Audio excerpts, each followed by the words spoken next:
In May 2024, we embarked on a research trip to the UK, with a primary goal of learning from UK museums about their conservation and maintenance practices.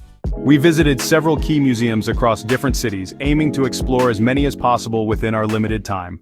Our focus was on understanding how museums implement conservation and maintenance procedures, how they tag artifacts for data management, their methods for monitoring and tracking temperature and humidity control. Here's a glimpse into one of the museums we visited, the British Museum. Founded in 1753, the British Museum is the first national public museum in the world. Its vast collection spans centuries and cultures, offering a glimpse into the history of humanity. We begin our journey in the Egyptian Gallery, home to some of the most iconic artifacts from ancient Egypt. Behold the Rosetta Stone, a key to deciphering Egyptian hieroglyphs. Next, we explore the Greek and Roman Gallery, where statues, pottery, and jewelry from these ancient civilizations are on display. Witness the exquisite detail of the Parthenon sculptures,